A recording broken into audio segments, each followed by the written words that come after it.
अस्सलाम वालेकुम, मैं हूं मोहम्मद रमज़ान ददौड़ा और आप देख रहे हैं बज़म टीवी यूट्यूब चैनल।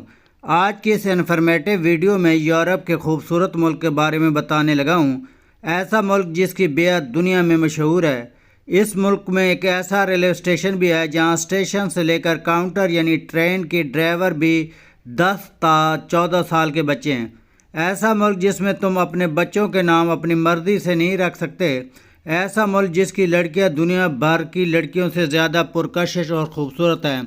तो आइए बात करते हैं यूरोप के खूबसूरत मुल्क हंगरी के बारे में। तो नाज़रीन इकराम, चैनल को कर लें सब्सक्राइब और करते हैं वीडियो स्टार्ट। हंगरी का ऑफिशियल नाम किंगडम ऑफ हंगरी है। हंगरी एक खूबसूरत और लैंड लॉक कंट्री है। इसकी सरहदें यूरोप के कई ममालिक के साथ मिलती हैं। इसकी सरहदें मगरब में ऑस्ट्रिया, शुमाल में स्लोवाकिया, शुमाल मशरक़ में यूक्रेन, मशरक़ में रोमानिया, जनूब में सर्बिया, जनूब मगरब में क्रोएशिया और मगरब में स्लोवेनिया से मिलती हैं। हंगरी मजमूई तौर पर 93.30 मुरबा किलोमीटर रकबे पर फैला हुआ मुल्क है। ये मुल्क अपने रकबे के लिहाज से दुनिया भर में 108वें नंबर पर इसका शुमार होता है। हंगरी की मौजूदा आबादी 1,05,56,000 अफराद पर मुश्तमिल है।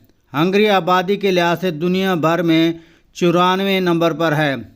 हंगरी में 92% लोग शहरों में और 8% लोग देहातों में रहते हैं और 583 अफराद फ़ी मुरबा किलोमीटर में रहते हैं।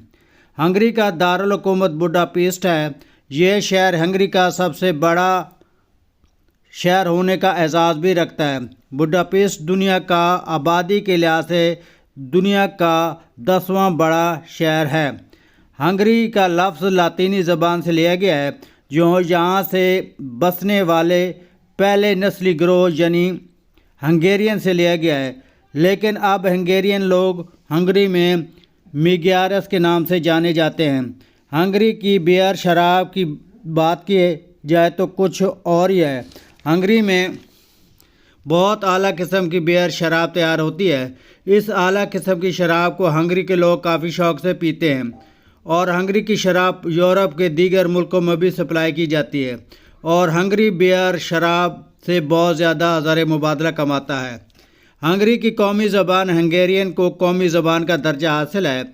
इस ज़बान को दुनिया भर में 1,30,00,000 अफराद इस्तेमाल करते हैं। ये यूरोपीय यूनियन की 24 ऑफिशियल ज़बानों में से एक है। ये यूरोप की 13वीं सबसे ज़्यादा बोलने वाली ज़बान है।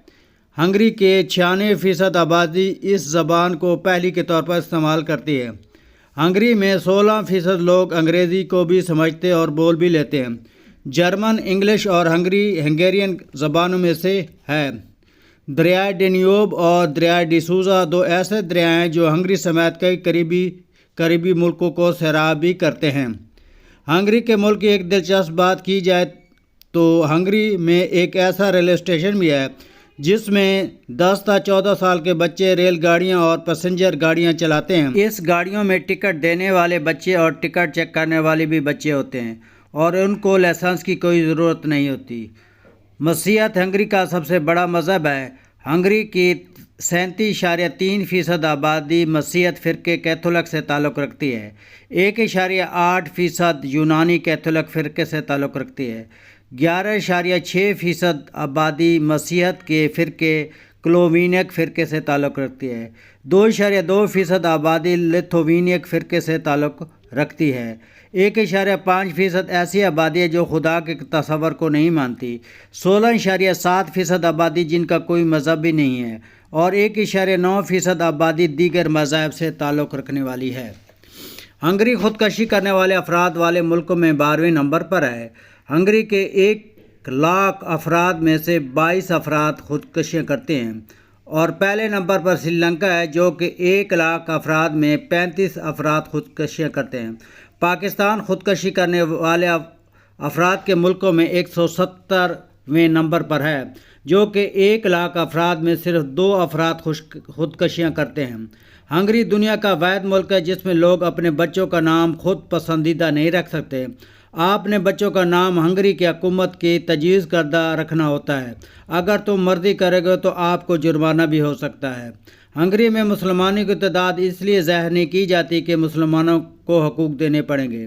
ہنگری کی آبادی میں 80% ہنگیرین لوگ، 3.1% رومانی لوگ، 1.3% جرمن لوگ اور باقی 15.1% ایسے لوگ ہیں جن کی نسل کو آج تک واضح نہیں کیا گیا۔ ہنگری کا کالنگ کوڈ +36 ہے اور انٹرنیٹ ڈومین .hu ہے۔ ہنگری کی کرنسی ہنگیرین فارنٹ ہے جو پاکستانی کرنسی سے کم تر سمجھی جاتی ہے۔ پاکستان 1 روپے کے بدلے میں 2.9 ہنگیرین فارنٹ آپ کو مل سکتے ہیں۔ انڈیا کے روپے کے بدلے میں 3.99 ہنگیرین فارنٹ مل جائیں گے۔ ہنگری پاکستان کے وقت کے لحاظ سے 4 گھنٹے پیچھے ہے۔ ہنگری پاکستان سے 4621 کلومیٹر دوری پر واقع ہے۔ ہنگری قوم پڑھی لکھی اور شرح خواندگی ان کی 98.7% ہے۔ ہنگری میں انسانی زندگی کے آثار 4000 قبل مسیح سے ملتے ہیں۔ پہلی رومانی سلطنت کے دوران ہنگری کا کچھ حصہ رومانی سلطنت میں بھی آتا تھا، جسے رومی سلطنت کے خاتمے کے بعد کسی سلطنت کا حصہ نہیں بنایا گیا۔ ہنگری میں پہلی بار سلطنت کی بنیاد 895 عیسوی میں رکھی گئی۔ اس سلطنت کو پرسنالٹی آف ہنگری کا نام دیا گیا۔ یہ سلطنت اس خطے میں قائم ہوئی جہاں آج کی ہنگری، رومانیہ، سلوواکیہ جیسے ملک آباد ہیں۔ یہ سلطنت 1000 سال تک قائم رہی۔ 1000 کے بعد چھوٹی چھوٹے ریاستوں نے ہنگری کے ساتھ الحاق کیا۔ ان ریاستوں میں پہلی بلغاریہ ریاست بھی تھی جس نے 1000 سے 1301 تک قائم رہی۔ اس عرصے میں قائم ہونے والی سلطنت کو کنگڈم آف ہنگری کا نام دیا گیا۔ 1366 عیسوی سے 1526 عیسوی تک کے عرصے میں سلطنت عثمانیہ کی طرف سے ان ممالک کو فتح کرنے کے لیے کئی جنگیں لڑی گئیں۔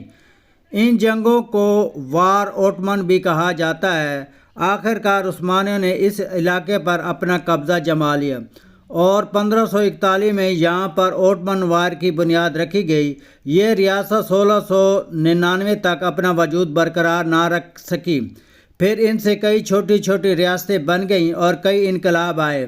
بالآخر 1848 کے انقلاب کے بعد ایک بہت بڑی تبدیلی رونما ہوئی۔ اس زمانے کی ایک طاقت آسٹریا کے ساتھ اتحاد کرنا پڑا۔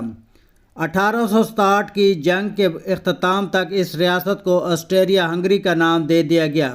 1918 میں آسٹریا ہنگری ریاست کا خاتمہ ہوا تو پہلی بار ہنگری ایک خود مختار ریاست کے طور پر دنیا کے نقشے پر ابھری۔ خود مختار ریاست کے 1 سال بعد 1919 میں ہنگری سوویت کے ساتھ اشتراک کرنا پڑا۔ اس ریاست کا نام ہنگیرین سوویت خود مختاری دیا گیا۔ صرف 1 سال کی اشتراک کے بعد دوبارہ کنگڈم آف ہنگری کا قیام عمل میں آیا۔ ہنگری انقلاب کے بعد ملکی قانون میں کوئی تبدیلیاں کی گئیں۔ 23 اکتوبر 1989 میں سوویت یونین کے خاتمے کے آغاز میں تیسری بار ہنگری جمہوریہ کی بنیاد رکھی گئی۔ اس ملک کا نام ہنگری رکھا گیا۔ 1 مئی 2004 کو ہنگری کو باقاعدہ طور پر یورپی یونین کی رکنیت حاصل ہو گئی تھی۔ یورپ کے دیگر ملکوں کی طرح ہنگری کی لڑکیاں انتہائی پرکشش اور حسین و جمیل ہوتی ہیں اور ہنگری کے اعلیٰ ترین عہدوں پر کام کرتی ہیں۔ سال 2023 ہنگری کی مجموعی گھریلو پیداوار GDP تقریباً 169 بلین امریکن ڈالر تھی۔ ہنگری مختلف قسم کا سامان برآمد کرتا ہے جس میں مشینری، گاڑیوں، الیکٹرانک، دوا سازی، عام تجارتی شراکت داروں میں یورپی یونین کے دیگر ممالک شامل ہیں۔ ہنگری میں جمہوری نظام حکومت ہے۔ ہنگری کے وزیر اعظم وکٹر اوربان ہیں اور ہنگری کے صدر جانوس آئیڈر